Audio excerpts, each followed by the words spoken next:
भगवान शिव को हिंदू धर्म में सर्वोच्च और स्थायी माना जाता है। शिवलिंग को भी भगवान शिव का ही प्रतीक माना जाता है, लेकिन हमारे अपने धर्म में ही लोगों को शिवलिंग का असली अर्थ नहीं पता, क्योंकि हमारे धर्म में ही अधिकतम लोगों को धर्म का ज्ञान अपने बुजुर्गों से मिलता है, जिसमें भाषा के बदलाव और समय के अंतराल के कारण कई कमियां आ जाती हैं।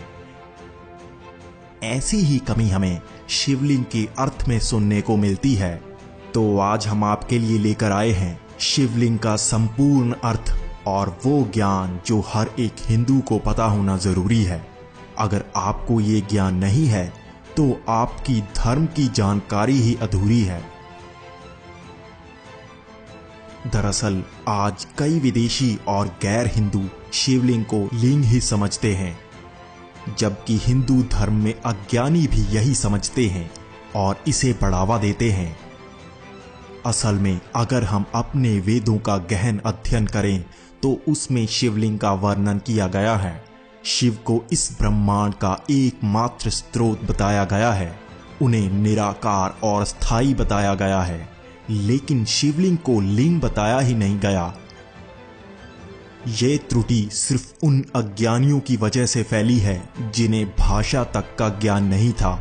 संस्कृत में लिंग का अर्थ होता है प्रतीक, तो शिवलिंग का अर्थ बना शिव का प्रतीक। जिस तरह हम किसी देश के प्रतीक को उस देश का झंडा मानते हैं, वैसे ही भगवान शिव, जिनका कोई आकार ही नहीं है, तो उन्हें भी एक प्रतीक से पूजा जाता है। इसी तरह अगर आप पूरी दुनिया में प्राचीन शिवलिंग को देखेंगे तो आपको पता चलेगा कि हर शिवलिंग का आकार दूसरे से अलग ही होता है। यही है समय के अंतराल के कारण आए शिवलिंग के रूप में बदलाव। शिवलिंग को शिव का प्रतीक मानकर एक आकार बनाया गया जिसमें भगवान शिव की पूजा की गई। उस समय भारतवर्ष में संस्कृत का चलन था, तब लिंग का अर्थ प्रतीक माना जाता था, जैसे स्त्रीलिंग यानी स्त्री का प्रतीक और पुल्लिंग यानी पुरुष का प्रतीक। लेकिन जैसे ही विदेशी आक्रमणकारियों ने भारत पर आक्रमण किया, तब यहाँ पर भाषा में भी त्रुटियां आने लगीं। इसी से अर्थ में भी बदलाव आते चले गए।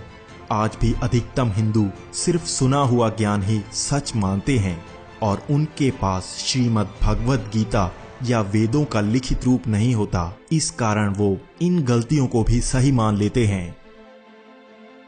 अब आपको ये तो पता लग गया कि शिवलिंग का कोई और अर्थ नहीं बल्कि शिव का प्रतीक है। अब मैं आपको बताता हूँ ये शिव का प्रतीक कैसे बना।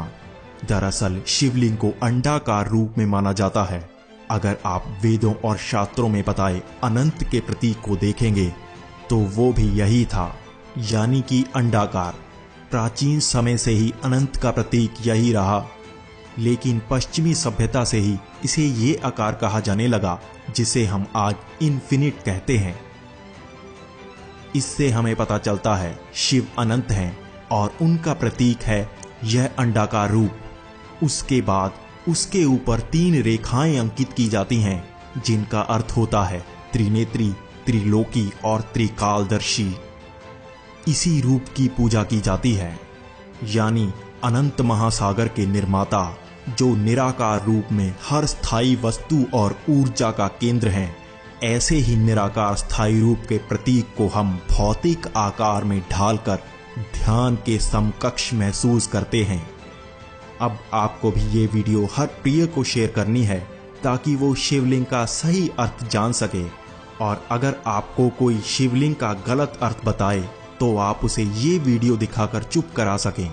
इसी के साथ आप इस वीडियो में कमेंट भी करें, इसी से हमें ऐसी और वीडियो बनाने की प्रेरणा मिलती है। धन्यवाद।